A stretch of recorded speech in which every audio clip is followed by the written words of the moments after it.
Hello everyone, welcome to my channel. हम कर रहे हैं सिंधु सभ्यता के बारे में। अब सिंधु सभ्यता के बारे में नगर योजना क्या है। नगर योजना क्या है? सिंधु घाटी सभ्यता की प्रमुख विशेषता उसकी नगर योजना एवं जल निकास प्रणाली थी। सबसे जो बड़ी विशेषता थी वो इस सिंधु घाटी सभ्यता में क्या थी? नगर योजना और जल निकास प्रणाली। नगरों के अवशेषों से दो टीले मिले हैं। मुझे नगरों से दो टीले मिले, एक तो पूर्व में और एक पश्चिम में। जो पूर्व दिशा में बना हुआ टीला है वो बड़ा है, लेकिन निचले इलाके में बना, मतलब उसका जो ग्राफ है वो निचला है और इसे निचला नगर भी कहा जाता है। और पश्चिम में जो भाग है वो छोटा है, लेकिन उसकी वो क्या है, ऊंचाई पर बना हुआ, और इसको नगर दुर्ग कहा गया है। उसके बाद सिंधु सभ्यता में बड़े बड़े भवन मिले हैं, जिनमें स्नानघर, अनानघर, सभा भवन, पुरोहित आवास प्रमुख है। यहाँ पर हमें क्या मिले हैं? स्नानघर, अनानघर, सभा भवन, पुरोहित आदि मिले। उसके बाद मोहनजोदड़ो, जो अनानघर है वो हमें अनागर है वो मोहनजोदड़ो में मिला है, जो क्या है, सबसे बड़ी इमारत है। और इस इमारत जो 45.71 मीटर तो लंबी है और 15.23 मीटर क्या है, चौड़ी है। और यह इमारत, ये इमारत बनी हुई, ये प्रशासनिक कार्यों के लिए यूज की जाती थी, प्रयोग की जाती थी। उसके बाद सिंधु सभ्यता के लोग जुड़ाई के लिए, मतलब जोड़ने के लिए मिट्टी की गारा और जिप्सम के मिश्रण का उपयोग करते थे। उसके बाद भवन जो थे, जितने भी घर बने हुए थे उनमें एक रूपता थी, मतलब एक जैसे थे।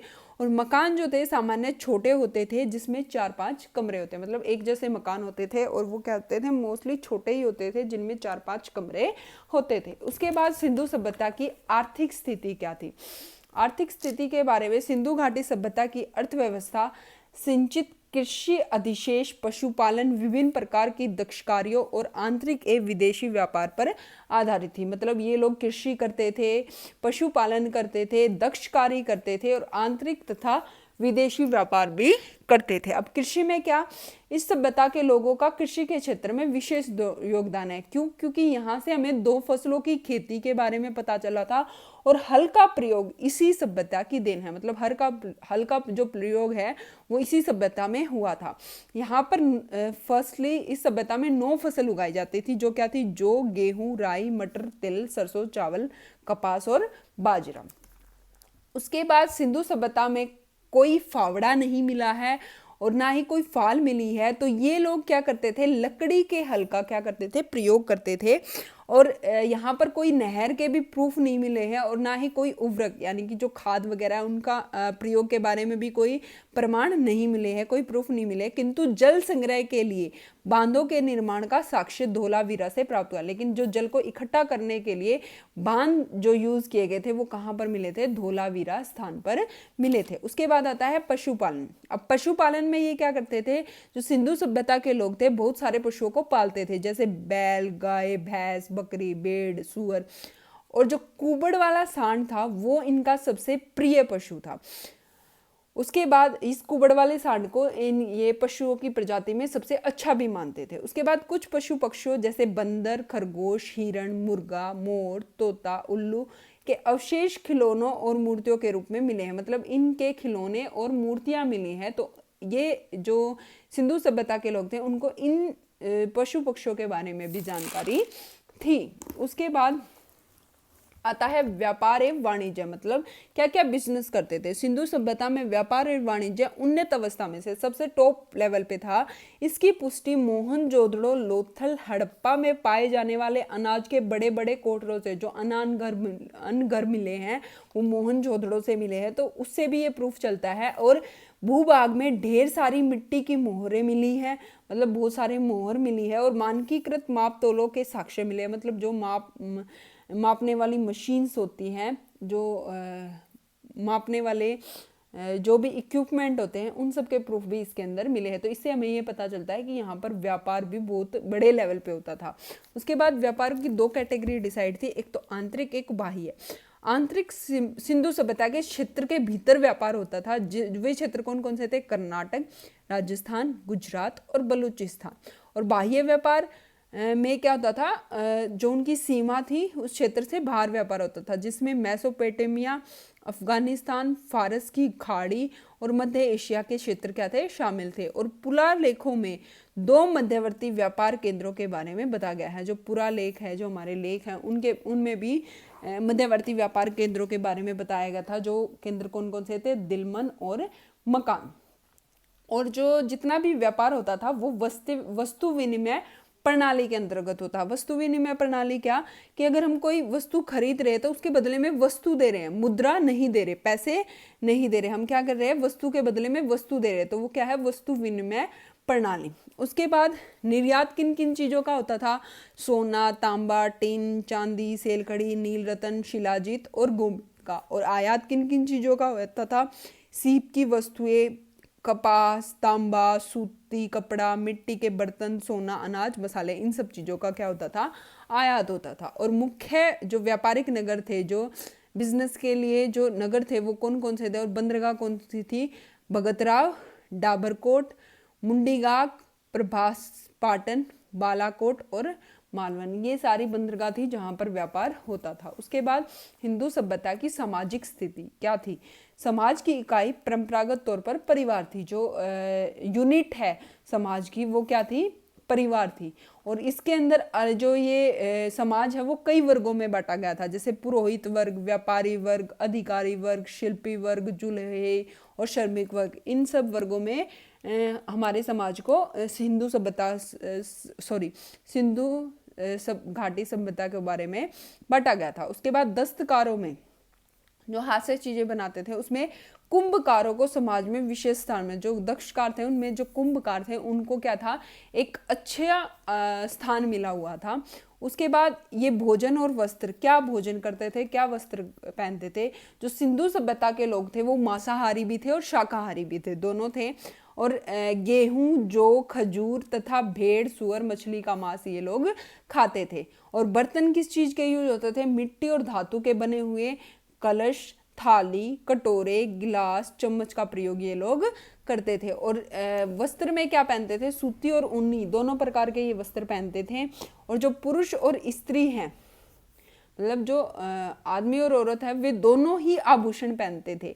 और पासे का खेल, नृत्य, संगीत, शिकार, पशुओं की लड़ाई आदि ये क्या था, मनोरंजन थे, ये इनके खेल थे। ये सब अपना मनोरंजन इन चीजों से करते थे। उसके बाद आता है शवाधान पद्धति।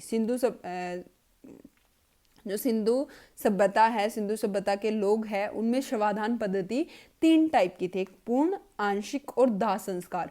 पूर्ण शवाधान में क्या होता था, संपूर्ण शव को भूमि में दफना दिया जाता था, मतलब सारे शरीर को भूमि में हम गाड़ देते थे, दफन कर देते थे।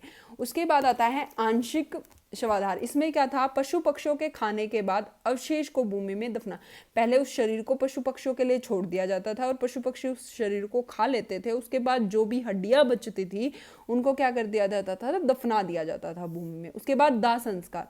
दाह संस्कार क्या, कि संपूर्ण शव को जला दिया जाता था और जो उसकी राख होती थी, जो भस्म होती थी, उसको क्या किया जाता था, भूमि में गाड़ा जाता था। उसके बाद पुरुषों और महिलाओं दोनों के शवाधानों से आभूषण मिले हैं, मतलब जितने भी इनके शव जो दबाए गए हैं उनके साथ आभूषण मिले हैं। और मृतकों के साथ बहुमूल्य वस्तुएं नहीं दफनाते थे, मतलब कोई कॉस्टली चीज या जो बहुत महंगी चीज है उन चीजों को इन शवों के साथ नहीं दफनाते थे।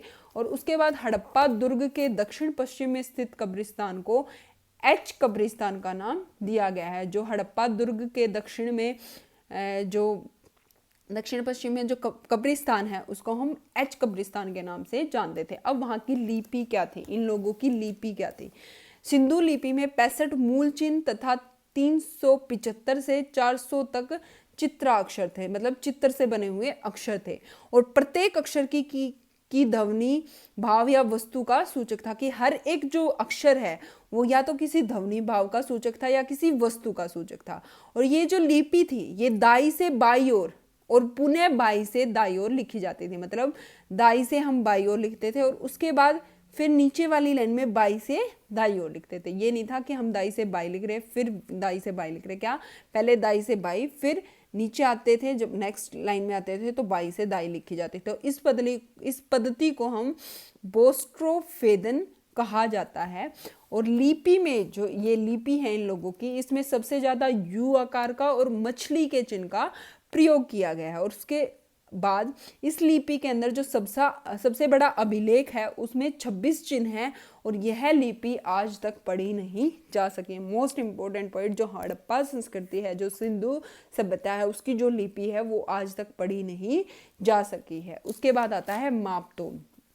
जो सेंधव लोग थे वो मापतोल में 16 या उसके अवृतकों का प्रयोग करते हैं। 16 या जो 16 से डिवाइड होते हैं जो भी डिजिट, उनका यूज़ करते थे, जैसे 16, 64, 160, 320, 640, 12,800 वाट। और ये जो यहाँ के जो बाट थे वो क्या थे, मतलब जो इक्विपमेंट थे मापने के लिए, उनको बोलते थे बाट। ये घनाकार के होते थे, वर्तुलाकार हो सकते थे, बेलनाकार हो सकते थे, शंक्वाकार हो सकते थे और डोलाकार थे, मतलब अलग अलग स्टेज के, अलग अलग शेप के थे।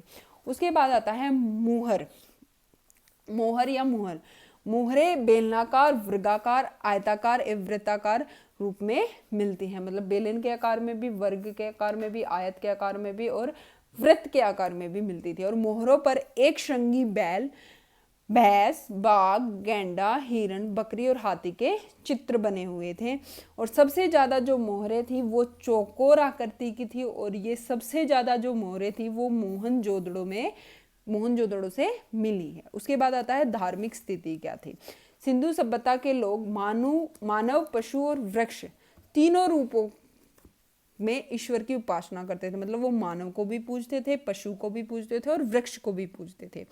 मातृ देवी की उपासना, पशुपति शिव की उपासना, लिंग, योनि, नाग पूजा, वृक्ष पूजा, पशुपालन, पशु पूजा, अग्नि पूजा, जल पूजा, भक्ति, परलोक जैसी अवधारणा इस सभ्यता का क्या थी, धार्मिक अंग थी। मतलब ये चीजें इस धर्म में की जाती थी, इस सभ्यता के धर्म में की जाती थी।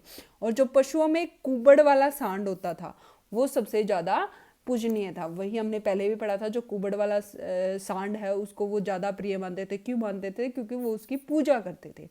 और लोग यज्ञ से परिचित थे, मतलब लोगों को यज्ञ का ज्ञान था। और लोग जो थे वो पुण्य जन्म में विश्वास करते थे कि दोबारा से जन्म होता है।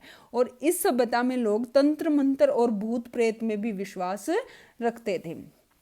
और उसके बाद स्वास्तिक एवं चक्र, जो हमारा स्वास्तिक है और जो चक्र है उसके बारे में भी प्रूफ मिले हैं इस सभ्यता से। उसके बाद मोहनजोदड़ो से जो हमें एक मुहर मिली है उस पर पद्मासन लगाए 3 मुख वाला, मतलब पद्मासन में बैठा हुआ एक व्यक्ति जिसके 3 मुख हैं, पुरुष ध्यान की मुद्रा में बैठा, मतलब वो क्या कर रहा है, मेडिटेशन कर रहा है। और जिसके सिर पर 3 सिंह है, और उसके सिर पे क्या है, 3 सिंह है। उसके बाई तरफ गैंडा और भैंसा बैठा है तथा दाई तरफ हाथी और बाघ बैठा है। और जब आसन से नीचे देखते हैं तो आसन से नीचे 2 हिरण बैठे हुए हैं।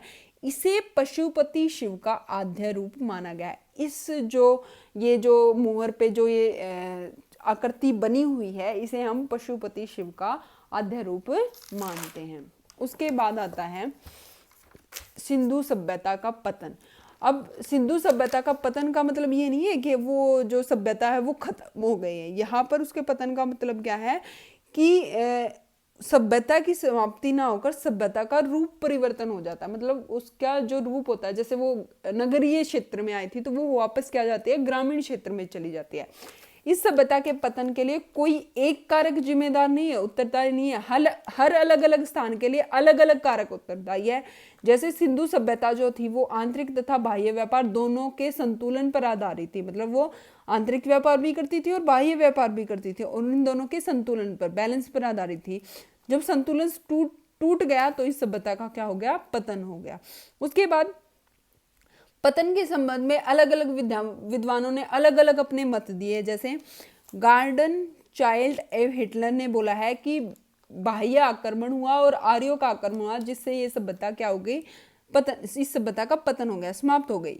ओरल स्टाइन और एन घोष ने क्या बोला कि जलवायु में परिवर्तन हुआ जिसके कारण इस सभ्यता का पतन हुआ। KUR केंड्री ने कहा कि कोई प्राकृतिक आपदा आ गई जिसके कारण इस सभ्यता का पतन हुआ। पतन का अर्थ आप लोगों को बता दिया कि पतन का अर्थ क्या है, सभ्यता का रूप परिवर्तन है। मतलब उसके रूप में जैसे नगरीय